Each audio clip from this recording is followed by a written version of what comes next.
And welcome back, everybody, to another episode of Bubba and the Bloom, episode 277. Coming at you on a Tuesday night, BloomBoard time, as we have a couple more weeks, or about a week and a half, in the fantasy baseball season, Major League Baseball season.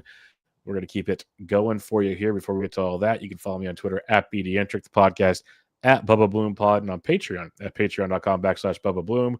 And my co-host, as always, on Twitter at RyanBHQ. Ryan Bloomfield, how we doing, my friend? Pretty good. Can't find my nail clipper though. You ever had that feeling when your nail, you can't find it, nail's getting longer and longer, it's bugging the hell out of you? Can't find it. Didn't want to go to Rite Aid or Walgreens. That's my problem. I refuse to go buy a $4 nail clipper because I know the second I bring it home, I'm gonna find the other one. It's probably in my kids put it somewhere. So yeah, that's probably exactly what happened. And they're gonna come out with they're going to try to have cut their nail and they'll have a quarter of a nail left. And that's what's going to happen. Yeah, most likely. So that's what we're dealing with tonight. So all considered, things are very good in the Bloomfield household. How are you doing? I'm doing well. You buried the lead, man. We talked for half an hour. Didn't even know about you. I try and catch you with the element of surprise sometimes. I was surprised because I could gross people out about my nail clippers, but yeah, we're good. I was going to say we lose listeners, but at this point in the season, we don't have many y'all left anyway. Appreciate everyone still listening, of course. And if you're listening, hopefully this is helpful for your stretch run. But yeah, we're getting a little bit loose. That's fine. We will be getting loose. I'm doing well. It's a Tuesday. Hotter than Hades around here lately. It's hotter than hot again. Hotter than Hades. Hades is in hell. Never heard. I got a new phrase for you. There we go. Right off the top. No, never heard that one. I thought you said Haiti, like the country. No, Hades. It's like a reference to hell. Yeah, it's been torching. It's supposed to be away for another couple more days. It's been nice to sweat like this and being sarcastic. But now that you mentioned new phrases, dude. So I sent the Discord that picture of the barbecue on Saturday. And as I'm seasoning those steaks with a couple other guys at the table, we're seasoning them all. One of them was an old guy, like probably closer to 70. And he goes, someone comes up and goes, "Hey, you want me to jump in here?" And he goes, "Hey, you better not upset the apple cart. Go over there."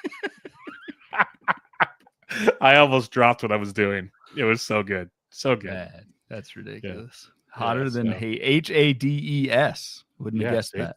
Yeah, see, it's funny too because you think I'm making stuff up, and it's like, no, these are actual things.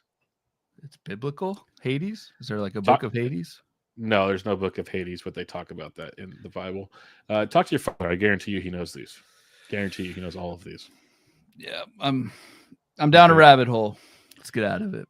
Sweet. But yeah, no, we're good. We're good over here, and looking forward to a fun week ahead as baseball is still blowing and going. Playoff races are much better than they were a few weeks ago, which is always nice. Yeah. Giants are giving me some false hope, which I expect from them, but it's better than it was like a month ago when they completely just derailed from any hope. Your Mariners are looking strong. We feeling good up there? 56 home runs this evening from Cal Raleigh. Just double dumper dong. Yep. Most ever by, I guess, tied Griffey for the team record, and then most ever by a switch hitter in a season over the great Mickey Mantle. And yeah, Mariners are, I guess, a half game up on the Astros. So we'll see. Battle in the West. It's going to be good. Good times ahead. Dodgers are currently losing. Let's hope that continues, Philadelphia. So life is good in that regard. Let's get to some recent news. It wouldn't be another news update. It's been a couple weeks, but we're back, baby. Yordan Alvarez. Not officially going to the IL. They won't put him on the IL yet. But severe ankle sprain is the best way we'll put it. He left Monday's game after basically stepping on it.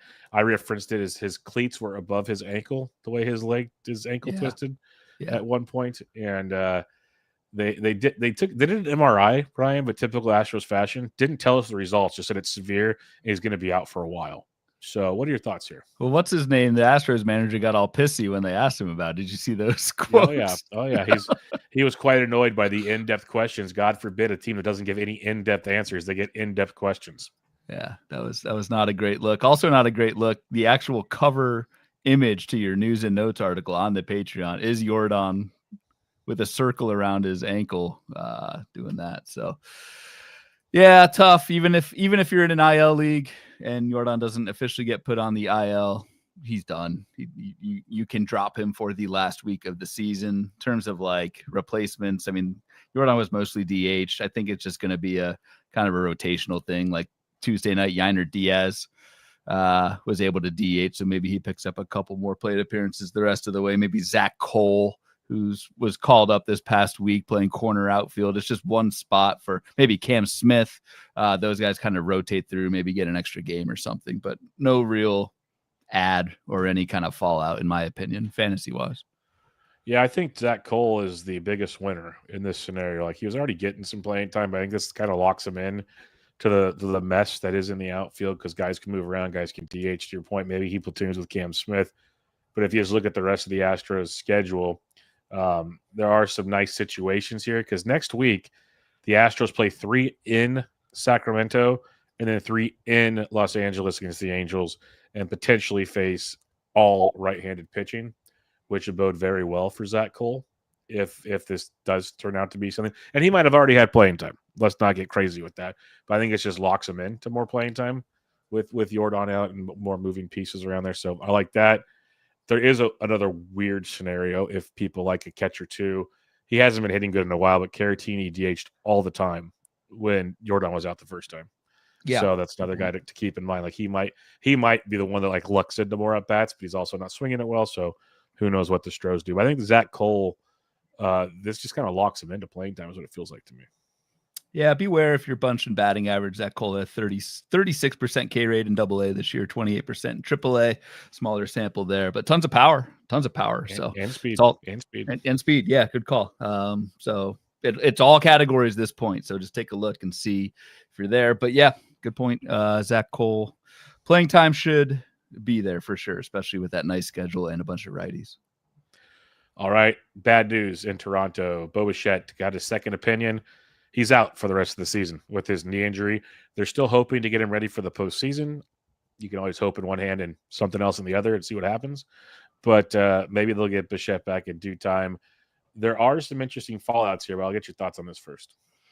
I mean, you just trying to bait me into mentioning EC Light again, Ernie Clement, for the 1 millionth time this season. He was already playing every day, so he's not the main fallout here. I'll say that much. Who's the main fallout? You tell me. Well, because Ernie Clement's moved to second base, Andres Jimenez has moved to shortstop in this thread. Yeah. What the big factor is here is all of a sudden you could see a lot more. Where did his name go? Davis Schneider is in the outfield because Addison Barger is back to third base. Schneider's playing every single day in left field, and it's not a great profile. I think we know this. I think we know we prefer him against left-handed pitching if we can. But he's playing every single day in a loaded Toronto Blue Jays lineup, which going into the final week of the season, maybe that's something that interests you. Maybe it doesn't, but could be a guy that gets plenty of at-bats down the stretch. And a definite power source, Davis Schneider, 11 homers in basically 200 plate appearances this season, 16% barrel rate. So, yeah, I actually did not realize Schneider was playing every day, even against righties. So I could see it if you're desperate for power. I wasn't going to make you go full Ernie Clement, EC Light to start things out here. I was going to give you a break on that one. What about, just real quick, like Bo Bichette in general, there's a chance this was his last game as a Blue Jay. I believe will be a free agent at the end of the season, but 311 batting average, 18 homers, 94 RBI. Only 4 steals, so that's going to be kind of I'm talking more 2026 thing here, but going to be a 4-category projection. But damn, man, this was a very nice rebound season for Mr. Bo Bichette. And this injury for me has zero weight carrying over to 2026. Just a fluky thing. Well, he's probably not allowed to have any weight on his knee, so that is very true. But yeah, I'm not worried about 2026. I'm more curious, can he make it back to the postseason? Have a little run because this Jays team seems pretty darn good. It'd be nice to have him playing shortstop for his maybe last heyday with the team for sure. All right, Zach Neto to the IL with a hand injury. He's been dealing with this off and on for a while. They finally decided to shut him down for the rest of the season. And it's fun because Denzar Guzman has been playing shortstop for the last 3 days. 21-year-old Denzar Guzman hit a home run on Tuesday off of Freddie Peralta. Didn't think that was possible. So, any thoughts on this situation? Neto done for the year. I'm not running to get Denzar Guzman because I didn't even know who he was until about 4 hours ago. But he proceeded to home run about 30 minutes after I talked about him on my last show. Yeah, and if you've never heard of Denzar Guzman, you know I haven't. Yep. Very, very suspect numbers in the minors. Still just 21, so maybe there's some projection there. But yeah, I'm not interested in Guzman the rest of the way. Crappy for Zach Neto, who I have on a bunch of successful teams this year. Just funny, man. Like, looking back, this was the player everyone was so worried about injury-wise with the shoulder. The Angels were being so vague this offseason, even entering spring training about Zach Neto and his status. And Zach Neto comes out and goes 26 homers, 26 steals. It's 257. Just an awesome season for Zach Neto. Sucks it ends this way, but anyone who took Neto, like, very much playing with house money at this point. Definitely. And I'll say this with Guzman, it's 17 homers, 14 steals throughout AA and AAA this year. Agreed. Still not overly excited about him, but in deeper formats, there might be life there for the final week of the season. Yeah. Might be. Keyword. Philadelphia Phillies. Edmundo Sosa officially placed on the IL with a groin injury. This shuffles things up in the infield, Ryan. Any thoughts on this situation? Because Trey Turner's also out for the season. Right. So this is like now we're down to the third string pretty much for the Phillies. I think it's Weston Wilson who has stole a base this evening, hit a home run, I want to say on Monday. So there's at least some pop there, and middle infield is always, at least for me, a problem to backfill in deeper leagues. Now, Weston Wilson in AAA this year, 3 homers, 4 steals, 123 plate appearances, 6% barrel rate, like nothing really special. He's 30 years old. There's like no ceiling there, but I do think Weston Wilson is going to pretty much play every day as he has been the last 3 days against lefties and righties at second base. Yep. Once Sosa went out, Weston Wilson stepped in as the second baseman. Bryson Stott has been the shortstop of choice, so it also means he's playing versus lefties as well. Yep. And he actually homered off one the other day, so you got both of those things going in your favor. The other thing that I should have noticed a while ago, because it's happened since Trey Turner was out, I knew Harrison Bader's crushing it. Harrison Bader is leading off. Yes. For the Phillies. Yes, I missed that part when Turner went out. I knew he was crushing it. I knew he was playing well. I knew he was fantasy viable, blah, blah, blah. I didn't realize. I thought, didn't realize he was leading off. That's even better. Yeah, speaking of crushing it, the Phillies at the deadline. Obviously, the headline was getting Yohan Duran, but sneaky Harrison Bader leading off, hitting very well right now. Yep. All right, a couple other knickknacks here. Bryce Eldridge was recalled from AAA to take the spot of the injured Dom Smith. Valiant work, Mr. Smith. Eldridge made his debut on Monday night, hit a ball to left center field that would have been gone in 23 major league ballparks. It was not gone in Arizona. He hit the crap out of it, though. Sat on Tuesday versus a lefty. Something to keep in mind going forward. I guess the bright side is the rest of the week, 4 righties, 1 lefty, and next week potentially 5 righties and 1 lefty, and that includes a weekend series against Coors and a pretty nice series against St. Louis. Anything interest you here with Bryce Eldridge, who will obviously hopefully have maybe a couple more games of watching before we discuss him on Thursday evening? Yeah, I mean, you obviously have a better thumb on the playing time situation there, but yeah, it sucks to see your boy Dom Smith go down. Hate he was to see producing, that. Dude. He was producing lately. Eldridge, yeah, like Eldridge, I don't know. We're trying to project players for the last 10 days of the season, especially someone who has, never really seen major league pitching before. 31% strikeout rate in AAA, but the power is legit. Like, I feel like I've said this 3 times already on this show. Good power spec for the final week if the playing time is going to be there. But again, beware of the batting average. I don't know how that batting average translates over, at least in Eldridge's first go around in the big leagues. I made this comp before. And people might think it's blasphemy for the way he's played this season. But when he came out of the AAA, similar thoughts, also 21 years old. Eldridge reminds me so much of Nick Kurtz and vice versa. All right. They're both big dudes. They both hit the living snot out of the baseball. There's a lot of similarities between the two in my mind. Obviously, Kurtz plays in a much better ballpark. He's got much more experience. So for the rest of this season, it probably won't matter. But it will be an interesting thought process going forward next year because the Giants have a lot of moving parts with Devers still there and whatnot. But the skill sets with Eldridge, a lot of similarities. Maybe not identical, but very similar.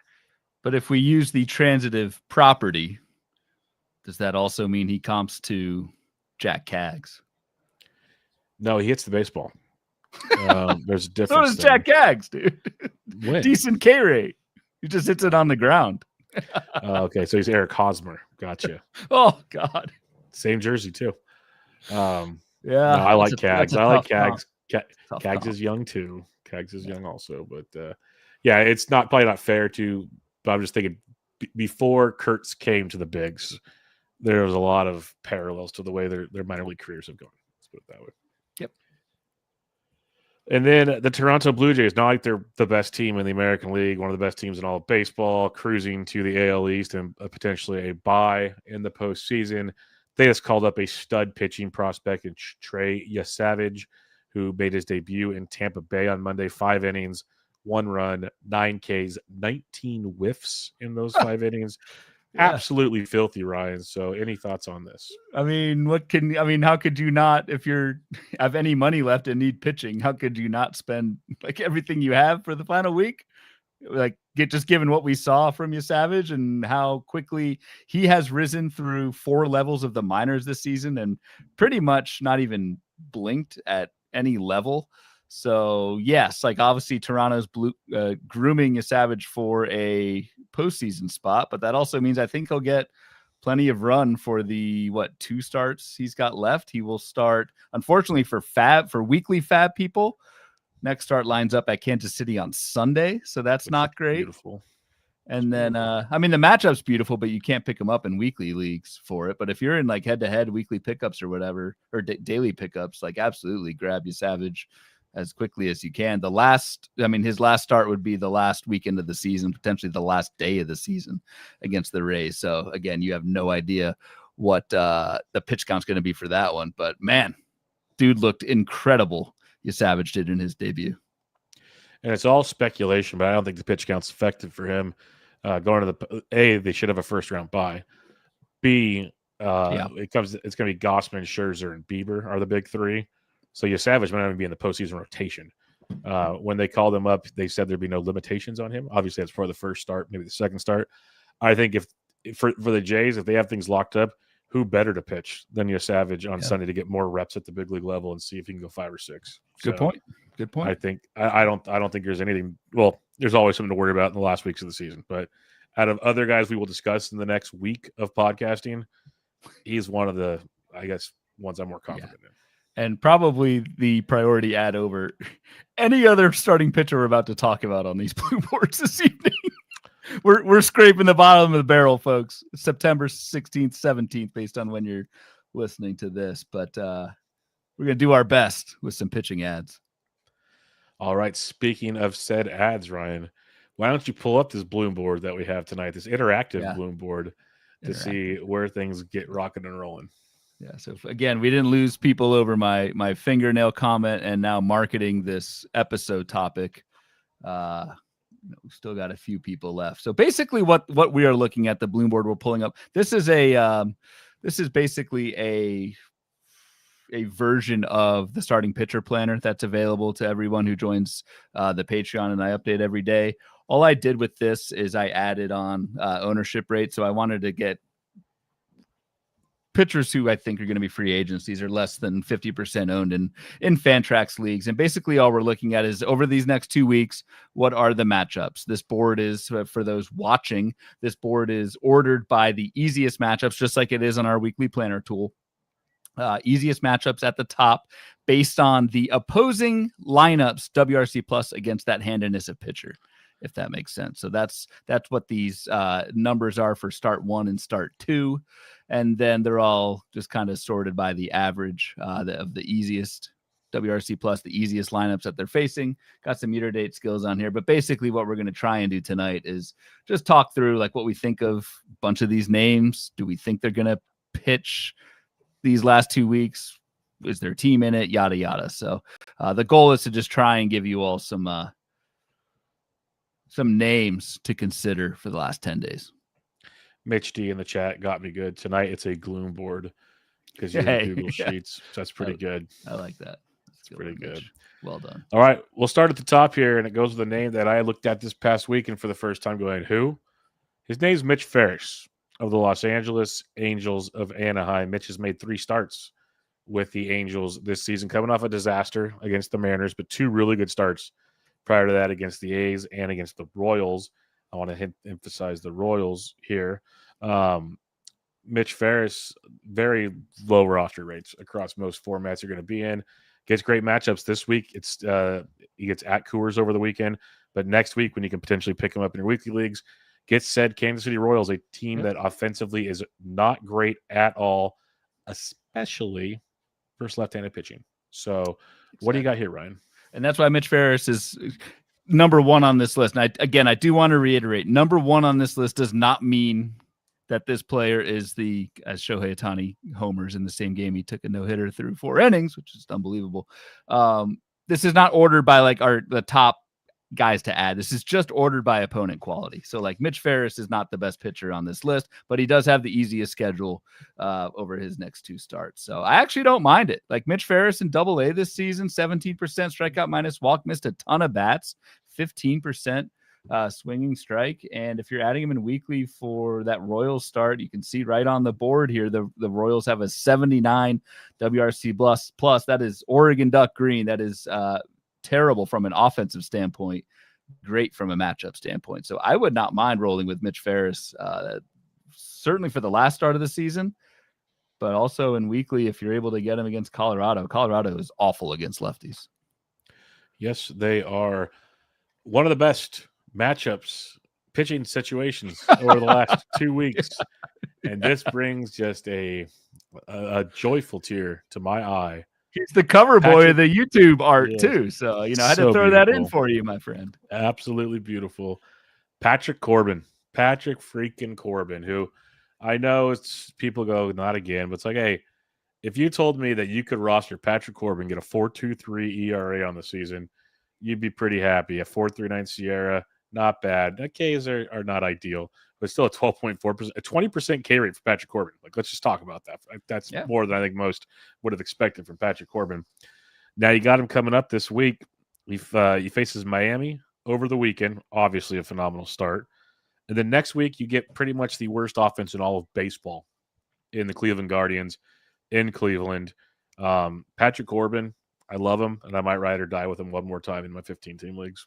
I think you can. You mentioned the K rate. Patrick Corbin is actually missing bats, especially over the last month. 13.5% swinging strike. That's really good. League average, it's 11.5. So I know. Hey, I'm swallowing my own pride for the good of the listeners and giving at least lukewarm fantasy advice. So Patrick Corbin, I would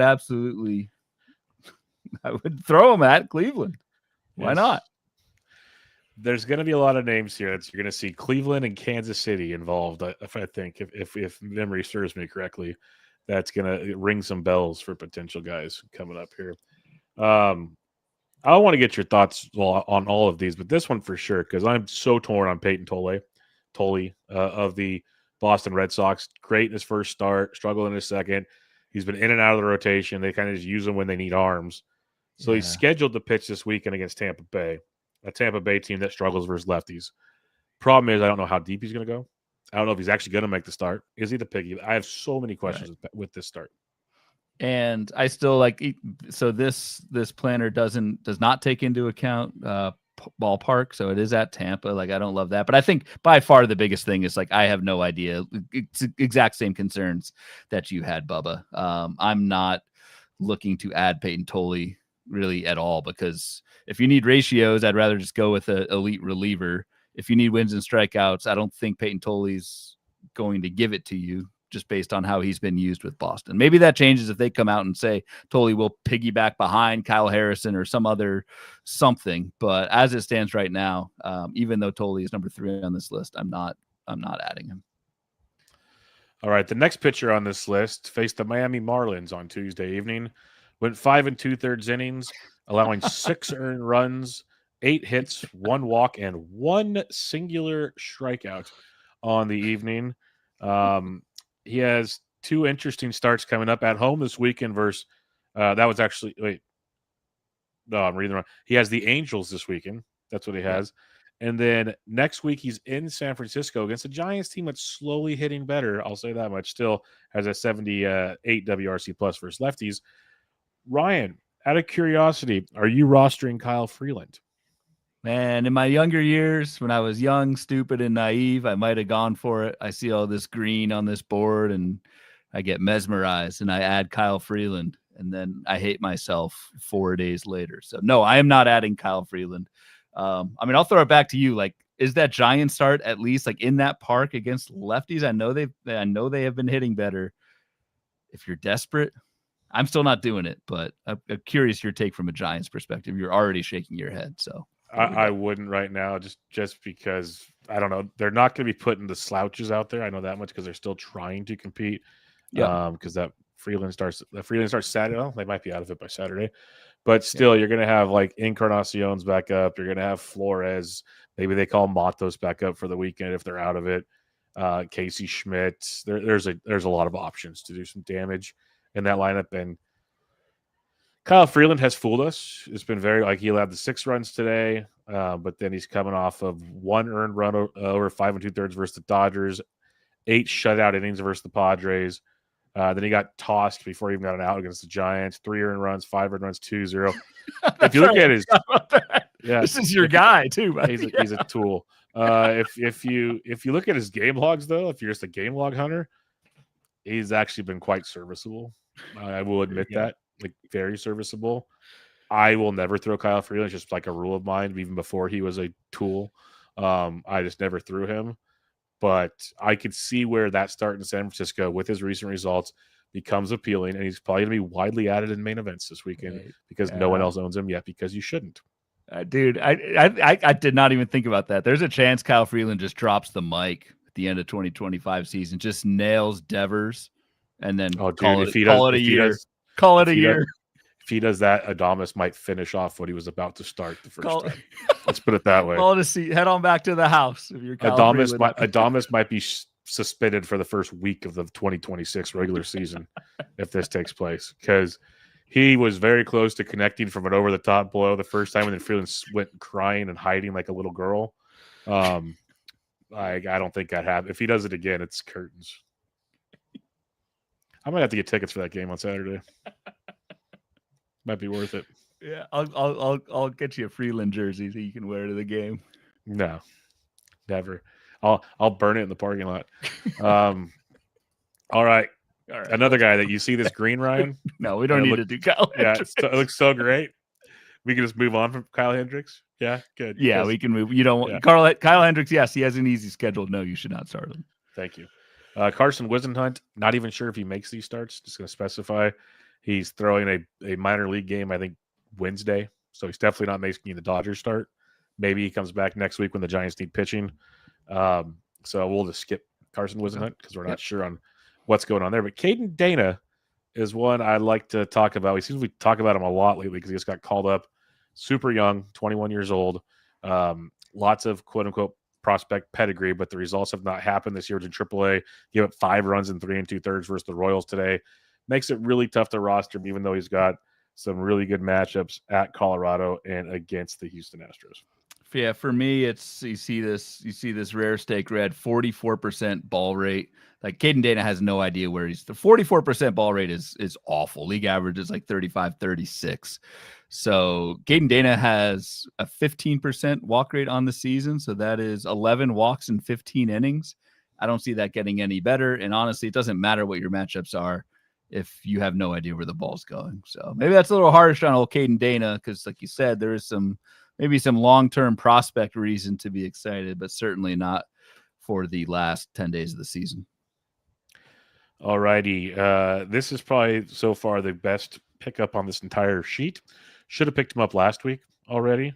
Tyler Wells of the Baltimore Orioles. Tyler Wells has come back and made 2 starts since coming off the IL. He's thrown 11 2/3 innings, 3 earned runs, 1 walk, and 10 Ks against Pittsburgh and at San Diego. 2 very strong starts for Wells. Then he gets the White Sox on Wednesday when you're probably listening to this. And then Tampa Bay to finish out the season, but it's in Baltimore, which is a plus. Love me some Tyler Wells for the final week. Yep, I do too. I think we've mentioned Wells multiple times on previous Fab previews. So, especially if you need to try and lock up ratios with a chance at a win, Tyler Wells is probably your best bet there. The control's so good that you're probably going to get a decent whip unless he just gets destroyed, which can always happen. But yeah, Tyler Wells is probably the top ad so far on this. I would say behind you Savage. That's actually how this dude's name is pronounced, but yeah, Savage and then Wells so far. All right. This next one I got a lot of mixed feelings on, but I'll let you have the floor first. I'll let you have the floor first. It's your guy. I don't know anything about Kai-Wei Tang. Kai-Wei Tang of the San Francisco Giants threw pretty well. Monday night in Arizona, 4 innings, no earned runs, 5 Ks. He's basically been really good outside of 3 starts, and in those 3 starts, he had 3 walks, 4 walks, and 5 walks.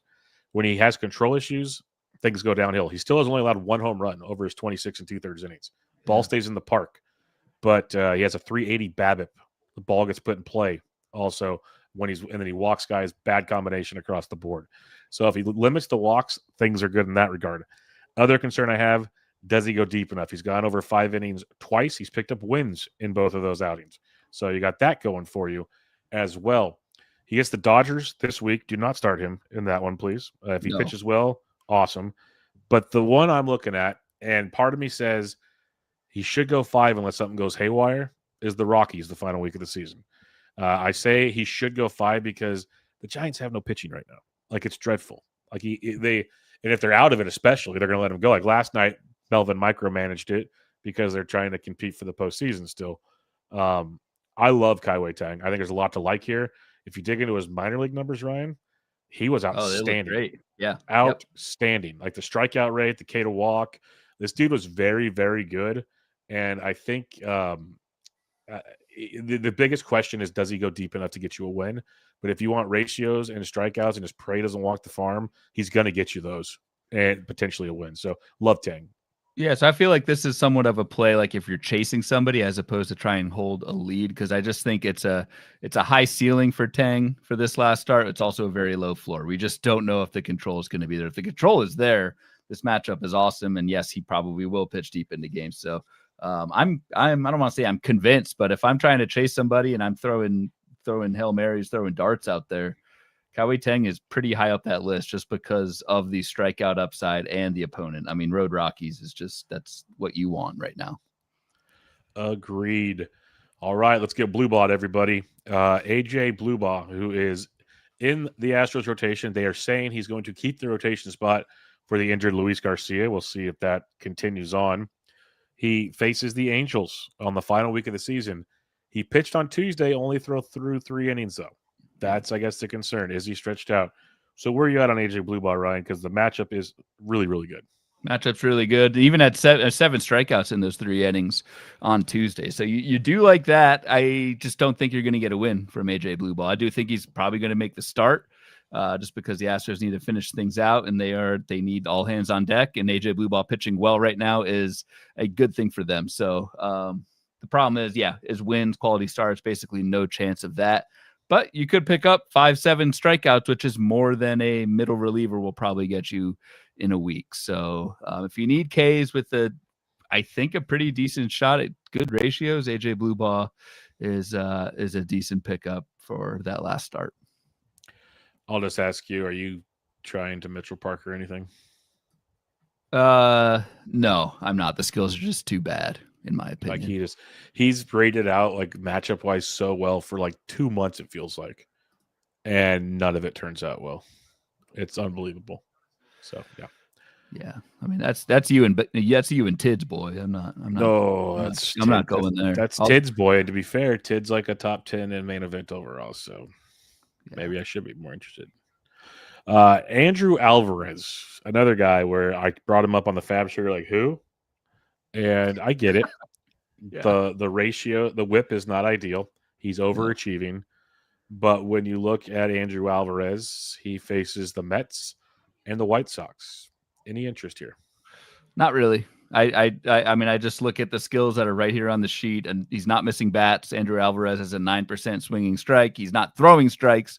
That's a 42% ball rate. It's just not good sub indicators for Andrew Alvarez, which is what I look at. I look at swinging strike and ball rate, especially in these small samples, because I want to look at like a per pitch or per plate appearance, I should say, type of deal. So I don't like the skills, and quite honestly, like, the White Sox, yes, it's a decent matchup, but they have been hitting better. These are year-to-date WRC Plus rankings for the opposing lineups, and the White Sox are a better lineup than what they were in the first half. So I'm not really touching Andrew Alvarez. Agreed. Joey Wentz is another one that it felt like for a while was like the darling of the Fab world, and then it's been quite the roller coaster ride with Joey Wentz in the last 5 starts. He's allowed 4 runs or more in 3 out of 5, Ryan. So we got Joey Wentz taking on Detroit, which is a horrific matchup. And then he gets Pittsburgh the following week. Do you try to gain a little leverage with Joey Wentz against the Pirates? So that's the thing. Unless it's against Paul Skeens on the 26th, I like the win potential very much. Right now, it looks like Mitch Keller right now. Oh, God. So, yeah, if you're trying to just desperately get a win, I don't mind Joey Wentz. I don't think Joey Wentz is good. Joey Wentz is on our live BloomBoard sheet, which I update every day, is available to Patreon subscribers. So he has one of the biggest drops in fastball velocity over the last month of any starting pitcher. So there's a ton of risk by throwing Joey Wentz. But if all you need is that one damn win and you're good in ratios and you're fine, I could see throwing Joey Wentz against the Pirates. All right, I'm going to say this now because we're getting closer to it. The WRC Plus matchups are getting closer to league average to worse than league average. Yeah. So it's going to be tougher and tougher to find, I think, what we're looking for going forward. Just going to put that on the table already. Agreed. As in Mason Barnett. Dude's got an 11% K to walk rate, a 41% ball rate, and he's at Boston and then at home versus Houston and home versus Kansas City to finish the season. This Mason Barnett has not thrown more than 5 innings in a start. He's allowed 12 earned runs over 12 and 2/3 innings pitched. Yeah, so that's automatically a no-go. And especially those home starts for Barnett. Those are in Sacramento. No, I'm not doing it. All right. Are you going to church twice with the good Lord as he takes on the Braves at home and the Braves on the road? Man, the good Lord needs to pitch that final Sunday of the season. Just be poetic. He's pitched somewhat decently, hasn't he, lately? Maybe I'm just thinking of one decent start. I'm going to pull up the good Lord's game log. I feel like he had a decent start against somebody. No. I am hallucinating. I was letting you look that up before you figured it out. Yeah, we can move on from Brad Lord. Here's one that's a little frustrating is Braxton Ashcraft, the guy we all loved at one point. Then it became a piggyback. Then he was missing starts and lots of questions on what really was going down with this guy. He's got one start against the Reds coming up early next week in Great American Small Park. And it feels like the good days have been kind of pushed behind Braxton Ashcraft. Where are you at on him for this last start in a very tough environment? Yeah, he's not even going deep into games. Yeah, that's the biggest thing. So it is a 2.74 ERA on the service for Braxton Ashcraft, but very much helped by a lack of home runs, which, I don't know, age-old debate. I don't think a pitcher has that much control over a homer to fly ball rate. He's been very fortunate with the home runs. That could certainly run out in Great American Small Park, even though Braxton Ashcraft is a pretty good ground ball guy. But I think at the end of the day, it's a tough park, and Braxton Ashcraft has not thrown 75 pitches in any appearance in the majors this season. So it's not like the win potential is high anyway, pitching for the Pirates. I just don't see a ton of, I'd rather just go AJ Blue Ball and have a better shot at decent ratios and more strikeouts than Braxton Ashcraft. Agreed. Completely agree. I have zero interest in Randy Vasquez or Germán Marquez. Agreed. All right. Agreed. Bryce Elder. Now things get interesting. Bryce Elder just gave up 6 runs and 4 to third versus Houston. 3 walks, 7 strikeouts. Houston finally erupted on Elder and Waldrop in back-to-back games. They woke up. Prior to that, though, he had allowed 4 earned runs over his previous 4 starts, Yep. over 26 and a third innings pitched with good strikeout to walk ratios. Do you buy back in on a Bryce Elder as he gets to take on Detroit this week, and in the final week of the year gets the Washington Nationals at home? No, I'm not. I can see why some people might. I don't. Like, I've been whipsawed by this guy. I actually have never added Bryce Elder, but like people ask us, like, should I stream Bryce Elder? I'm like, no, like never Elder. But you just mentioned that 4-start stretch of 4 earned runs in a row. Maybe you start to believe, and then, or not 4 earned runs in a row, 4 combined earned runs. Then you start to believe, and then you get that Houston start that you just mentioned with 6 earned. So I am not in on Bryce Elder. The matchup, like the Washington matchup, the last week of the season is okay outside of Dalen, Babe Ruth, Lyle, but no, I'm not doing Bryce Elder. I don't think. Yeah, I'll put some more context behind this. Even if you include the 6 earned run outing, his last 5 starts, he has a 2.93 ERA. I know, with a 3.91 SIERA. But what I really wanted to go to here, a lot of what feels like could be a potential issue here is, or not was issue, but I was going to say an 11.5% swinging strike rate isn't horrible. Like, he's doing well in that regard. He's looking good at a 33% O swing. Like, there's a lot to like here with Bryce Elder. Makes me want to go back to him, especially in a 15-teamer, deeper leagues. Like, there's something there. No, the skills have upticked slightly over the last month. There is something to it. I don't know. Ever since I attended First Pitch Arizona and Eric Karabell just shouted Bryce Elder sucks on the player spotlight panel, just always been out. But, so that's all I have to do on the pitching panel? That's all. That's all you have to do. I could do that. I could do that all day long. While the other 2 guys seat at the table talk about IVB and stuff, I could easily be this guy sucks. Hey, don't upset the apple cart. Hey, I got all that. That might upset the apple. Yes. Karabell's got enough clout. Karabell's been on that panel for about 20 years, carried enough clout. Let's see how one and done, Ryan. Stones you have. One and done, baby. One and done.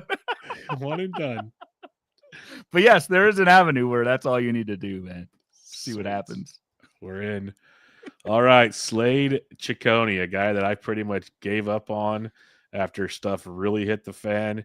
He's turned it around a bit over his last 5 starts. Slade Ciccone has allowed 300 less in 4 out of his last 5.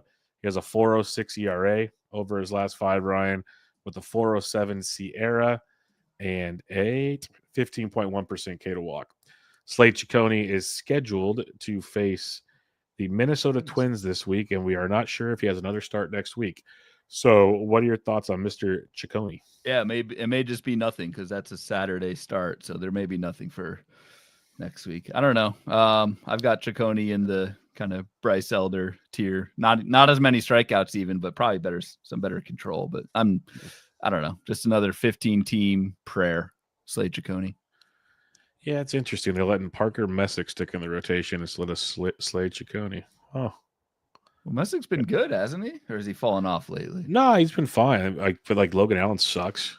Yeah, that we can agree on for sure. Yeah, that's interesting that Ciccone's been like one of their better pitchers over the last month, and he might be the odd man out. Interesting. I don't know why Logan Allen. I don't know what kind of dirt Logan Allen has on management, but that would be my move. Like, yeah, Parker Messick's been. Yeah, no, he's been just fine. There's zero clumps there. Somewhere. Christian Javier, dude has not been great since coming back from the IL. 12% K to walk, 10% swinging strike, 38% ball run. Next week he's at Sacramento, and then at the Angels is nice. But if you're in a weekly league, that means you have to sit through the at Sacramento. Are you in or out on this Christian Javier situation? I'm out for the at Sacramento part. Like that scares me. But again, I can say, Christian Javier, he's right on the edge here, 50% rostered in Fantrax. A 2-step. It's just the second part of the 2-step next week. This will be a familiar refrain on our Thursday show coming up in 2 days, our FAD preview for the final week.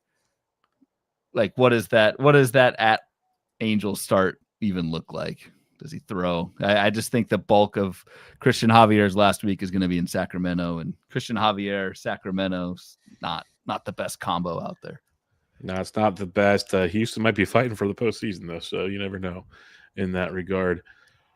Cade Povich is a guy that I have a lot of love for. I've always been that guy who just gets suckered into Cade Povich. He's like my Povich is to your Kikuchi, is what it feels like with this kid. He's younger, at least, so I can call him a kid. I feel like there's a lot of potential with Kikuchi.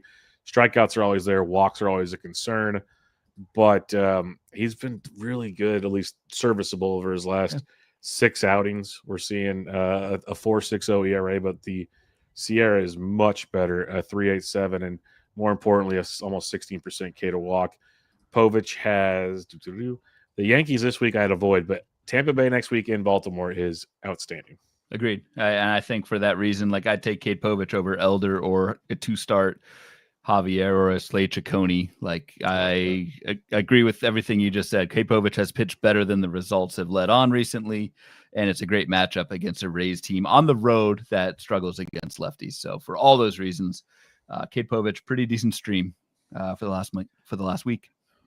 I remember when I, like 3 weeks ago, looked at his full schedule and said, hey, that last start's going to be great. And you started laughing at me because it was like a month out. Well, yeah, you had to get through the last start. You had to get through, what did you say at the top of the show? Hell's Angels or something? Hades.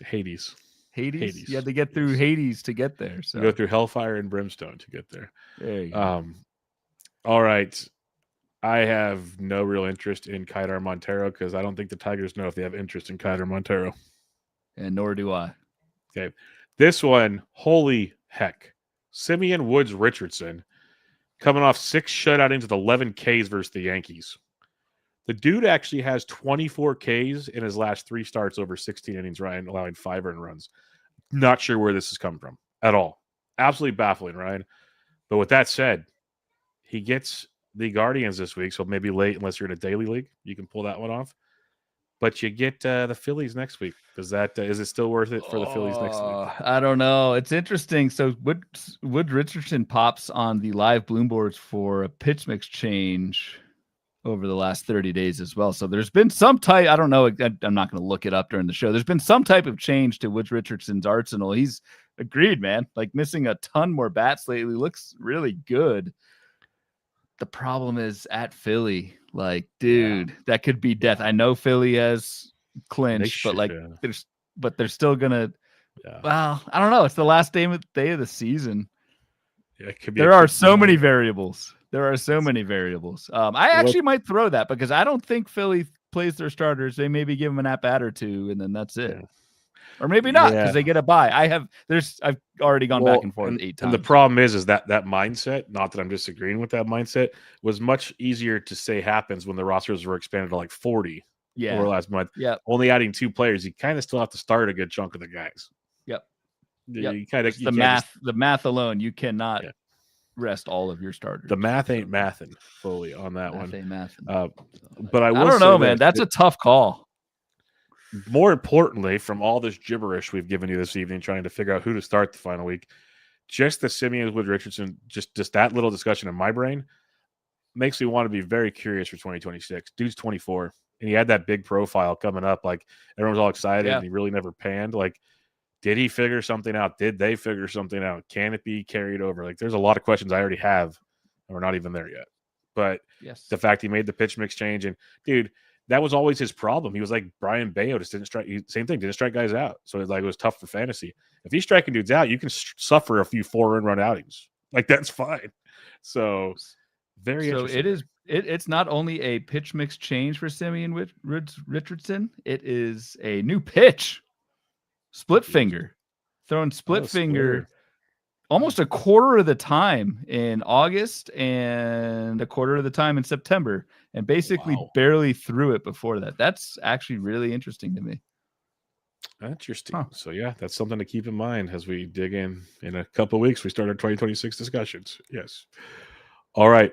JT Ginn, another guy that I've kind of just brushed to the side. And weirdly enough, when I looked at him over the weekend for Fab, been better than I thought. Let's put it that way. I just ignored him because I've seen his past plus the home starts. I just wanted nothing to deal with. But over his last 5 outings, dude has allowed 11 runs over 25 in the third innings with 31 Ks and 9 walks. He's been quite effective. 3 of those 5 starts were at home, and 2 they're pretty good starts altogether. When you're looking at his upcoming schedule with JT Ginn, a 15% or a 19% K to walk right now for JT Ginn, and he gets to face Boston on Thursday, so cancel that out. But that Houston start next week, interest? Yeah. JT Ginn is actually, he's shown up on my 8 Baseball HQ Fab columns the last couple of weeks because he just always gets pretty good matchup ratings from HQ. And yeah, the results have been fine. 3.91 ERA over his last 5 starts, even better skills. And I think the big thing, yes, it's a home start. It's a 53% ground ball rate for JT Ginn. So he does keep the ball on the ground, which can certainly obviously help in Sacramento against a Houston team without Yordan Alvarez. Like, yeah, they're gonna be fighting for something, but I don't know how good that lineup is. I like JT Ginn more than a lot of these other names we mentioned, actually. Yeah, no, I'm with you there. So I just always get scared of that ballpark. I said that's what kept me away from him. But the more I look at it, like, he's been quite serviceable, like very, very serviceable, which you never know. Maybe some of these young kids right out the gate, ballpark kind of overwhelmed, but maybe they figured out something. Who knows? Probably not, but pure speculation there. Andre Palante. Do you have any interest in Andre Palante and a 7% K to walk? Never Palante. Yes. Yondres Gomez, it's like an up and down firecracker, so I'm not interested there either. No. And yeah, we're starting to get these are murky. tougher schedules, but there's not much skill on this thing anyway. But Cade Cavalli. That's what I say. Cade Cavalli is kind of interesting. The ball percentage is pretty low, which is nice to see. You don't worry about the Mets start this week, but he gets the White Sox next week, Ryan, which I like the White Sox. I think that team is young and playing well, but they also have their holes. They're, again, a young team, so there's going to be a lot of issues there. Cavalli's allowed 3 runs or less in 6 of 8 starts and 3 straight starts. The strikeouts have been inconsistent with Cavalli. Would you be willing to stream him against the Chicago White Sox? Yeah, I would, and I probably will. I have Cavalli in a couple draft and hold teams that I started last week because he had a 2-step, didn't go that great. He only had 3 strikeouts and 2-step. Like, what? Yeah, I'm saying the strikeouts just haven't been there. God. At Miami and versus Pittsburgh. Great. So, yeah, start him against the White Sox. But now the skills have actually been pretty decent. I mean, they're right here on. I mean, he's missing bats, throwing strikes. I would say Cavalli is mid to low level streamer for the last week. I would say above your Elder, Ciccone, certainly like Randy Vasquez, the good Lord, Andrew Alvarez types, but not someone I would like prioritize, if that makes sense. More of a backup guy. Agreed. Sean Burke, I'm pretty much just out on him. It was fun early on, not so much anymore. Yeah. Michael Lorenzen is enticing. Lorenzen was pitching really good for a while there. His last few starts have been a little shaky, but next week he gets the Los Angeles Angels on the road. At least in 15s, I think he's very, very much in play. Yeah, agreed, especially for that Angel start. That's a good one. And continued apologies for once calling Michael Lorenzen Jared Lorenzen on the podcast. Rest in peace. Speaking of nicknames, yes, rest in peace. Costanza, Jason Alexander, who continues to be good, even though Ryan does not want to accept it that he's good. Damn. Yeah, I had to throw that out there because I remember last week you're like, no, don't do it. Well, he went through 4 2/3, 1 earned run, 5 Ks. Dude's been good. Not that good. 4 2/3, huh? Wow. Hey, distance in the game might be an issue, but overall, he's pretty good. It was a 2-step, so we're accumulating this week, and that means he gets Seattle later this week, which scares you and scares me. But he gets the Angels next week, and I think there is definitely still something in that profile to enjoy against the Angels. I feel like half the pitchers we've talked about tonight are facing the Angels. It's a lot of Angels, Royals, White Sox. And the Rockies. That's what you're going to see on these boards. Yeah. Mild interest in Jason Alexander just for the Angels start, not touching him against fresh out of a pool, Jason Alexander. Yeah. And I don't even know, man. I don't. Maybe I should stick to my shtick. I'm not doing any beer bets the last week of the season. I've already locked it up. So why double down? Mookie Blaylock, it's nice having you back. Oh, there he is. Mookie Blaylock's here. Yeah, no thank you. Coming off the IL. No. 1% K minus walk. Yeah, we're good. That's unbelievable. 7% swing strike, 1% K minus walk. What a beast. That's 1% better than us, Ryan. I'd rather have us. Yeah, I would. I'd rather have actual Mookie Blaylock. I'd rather sit and listen to us for 3 hours than watch Mookie Blaylock try to pitch through 5 innings of baseball. Martin Perez, he's been good until you trusted him, and then it blew up in everyone's face. But he gets the Yankees next week. Yeah, I'm not doing that. So Martin Perez, I like against Baltimore, and that bears out with the planner. But the Baltimore start is the day you're listening to this. It's on Wednesday of this week. So yeah, Martin Perez at the Yankees. We thank him for his service, and we send him back to the resort. Sip on those Mai Tais. All right, I'm just going to skip around now. The next one that intrigues me is Ian Seymour. The skills are very good. It shows up on like one of the only guys with 3 greenish bars on this one down below. He gets Toronto on Wednesday, so who cares? But the final week at Baltimore, at a Toronto team that might be shutting it down, this could be a nice week for Seymour. Could be a nice week, and I'm glad you mentioned that context with the Toronto start, because on paper, on this literal Google sheet, that Toronto start looks rough, but you're right. What are they going to be playing for? They're not going to have Boba Shett. We know that. Could just be a rest day on the last start of the season. So Ian Seymour, I do like that quite a bit. 29% strikeout rate. Man, Virginia Tech guy. Can he coach a football team? That would be nice. There's gonna be no one to coach when that portal opens here any day. Yeah, our best defensive back already portaled, so it's great. Nice.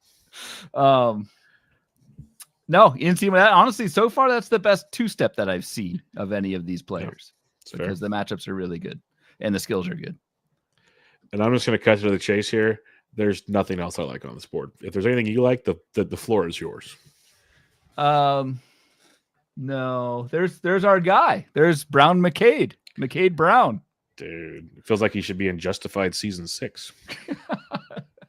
Love that name, but no, I'm not doing McCade Brown. All kinds of we've got a last name as a first name, last name, and Davis Martin. That's tough. Always a winner. Not rolling with that. We did have a Discord question. Maybe this is a segue. I don't know, about Tanner Gordon, who quite honestly I don't know too much about, but someone reached out in the Discord asking about Tanner Gordon, who would line up for really just one start at Seattle next week. Tanner Gordon gets Miami at home. He's actually pitched really well Wednesday. The Seattle start scares me though. Yeah, that terrifies me. The Seattle start, the way they're swinging, especially versus he's a righty, so that's good. But literally since August 15th, he's made 6 starts, 3 in runs or less in 5 out of 6, 33 Ks to only 8 walks for a 18.7% K to walk. He has a 3.74 Sierra. That's some good skills that Tanner Gordon has. The guy I just write off Colorado pitchers, but those are some good skills. Yeah, I'm not touching him. Not with the Seattle start. Not with the Seattle team that still needs to compete. Exactly. Now Seattle the 24th for Tanner. Yeah, they'll still be competing then. So yeah, it's a 19% K rate in AAA for Tanner Gordon. Like that's for me. That's a deal breaker. That's an immediate no. If you can't strike guys out in AAA, how are you going to do against Cal Raleigh, Julio? To be fair, Luis Castillo's pitching against him, so Gordon could be in line for the win still. Get out of here with that. Get out of here with that. That's my SP3, man. That's a good discussion on Tanner Gordon, though. That's another interesting one. Another young arm in Colorado that, he's 27. He's not young. 6'5". He's a big boy. Good Lord. Yeah. But maybe that's what you have to be. You have to be a giant to survive the Rocky Mountains. All right. Anything else on this wonderful BloomBoard that I always love these because it turns into, okay, these actually are good too. Holy crap.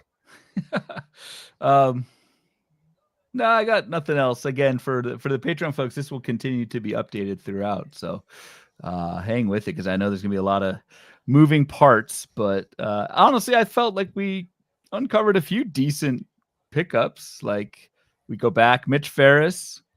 Yep. Don't mind that. Don't mind Patrick Corbin. Certainly like Tyler Wells. If you're in a bind, Kaiwei Tang. Yep.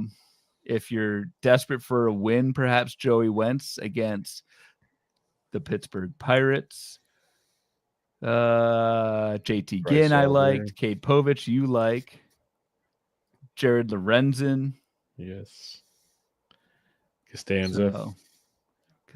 Ian Seymour as a two-step, and that's it. So at least, I don't know, 8 to 10 names that you could consider for these last 10 days.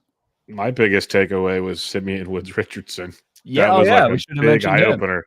I did make a note during our show for 2026 draft and hold like that. That's the type of pitcher you can get Simeon Richardson in the 30 some odd round, and you just never know. If it doesn't work out, whatever. But I did not know about that splitter.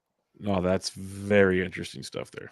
So, yeah, we'll have to keep that one in the back pocket as we ramp up for 2026. Let's get into some listener questions from the Discord. And I just got to figure out where Ryan put them. There they are, actually in the show questions section for once. Yeah, man, good. Proper spot this week.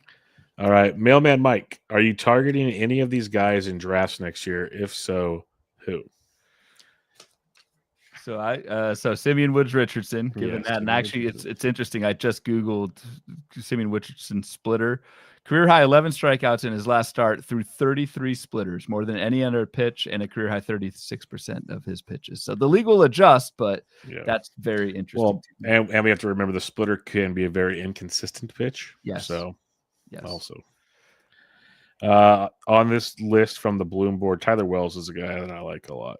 That's I always liked him before he got hurt, so he'll keep my interest for sure. For me, AJ Blueball. I think AJ Blueball could be a total stud next season. Yes. Again, concerns about the last week of the season, but just because I don't think he's going to throw 5 innings. But AJ Blueball is. I won't be the only one. I think AJ Blueball will be a very popular quote unquote sleeper candidate for 2026. I was banging down that drum in PT tomorrow, like mid-season, and they just wouldn't let it happen. Like their skills are good, really, really good. I'm curious. This is more. I'd have to hear more in the offseason. I want to know what the Giants do with Kaiwei Tang. I think the skills are good. I think the skills are very good. Yeah. But do they actually make him into a pitcher? So there are some very intriguing names on this list. Like Slade Ciccone, I still believe is pretty good. Like, could he take a step? Like, there's some interesting names on this list, but the top of the list are the ones we mentioned previously. As Ben did say, it's an easy answer for Ryan, Kyle Freeland. Sean Chard said, any interest in Tanner Gordon? He's been mostly good for the past month despite his home ballpark, home in Miami this Thursday. And then Seattle. If you have a daily league, home in Miami on Thursday, I would do Tanner Gordon home at Miami Thursday. Yes. Did not know that was Sean asking that question. Should have lied. I'm fighting out a cash spot in the Beat the Bloom OC. Me, Sean, and the Guilds. Guilds doesn't need the money. Dude, he's got 3 teams in like the top 12 of the main event overall. I feel like DMing. I'm like, dude, you're gonna win like. He just won the OC overall like 2 years ago. He won a few $100,000 then. It's like, let me finish second in this OC so I can cash. No, you're gonna feel my pain and finish third, which I've done so many times. I'm third right now. It's frustrating as hell. Yes. Yes, it's very, very frustrating. Yeah. Other stuff. Grizzman bounces off, says, or Aaron Nola wipes single tier from I just get like assaulted in the Discord. It's a great Discord, folks. It's unbelievable. Really check it out. And then Adam Brunchen says, not a specific question, just when you stop to chat about any particular player, comment if they're likely be allowed to go 5 innings pitched.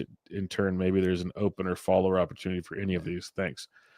There probably will be, but that's like, okay, so for Blue Ball, it was it Colton Gordon tonight on Tuesday? See if that sticks, because Colton Gordon was effective in that situation for Blue Ball. Other than that, I don't know for sure on the rest. Yeah. I mean, the follower openers is just always tough. We don't know until that news comes. But I think we did at least for like pitch counts and recent. Braxton Ashcraft is another example. Just not throwing 80 pitches, so that's just tough. So hopefully we weave that into our analysis, at least for the relevant guys. Yes, for the relevant ones, indeed. All right. Well, that'll do it. Another episode in the books. Successful episode. in the All right. books. Turned out pretty Any good. final thoughts before Fab on Thursday? No, hopefully this was somewhat helpful if you're still in the running and still listening at this point. So we appreciate it. We will be back, Thursday with our normal Fab preview. It's going to be probably a little bit different in terms of just like we will be talking a little bit more about what we just talked about with the starting pitchers, just like teams and are they in it, are they not, that sort of thing. So that will be on Thursday, our last one, man. Last one. Last Fab preview, week 27 Fab. It goes by so fast. It's crazy. It does. So, we'll be back with you guys then. If you have any questions up till then, we'll be in the Discord. So find us there or on Twitter.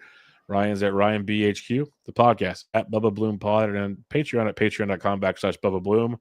I'm at BD Intric. Until next time, it's Bubba and the Bloom, episode 277. Catch y'all next time.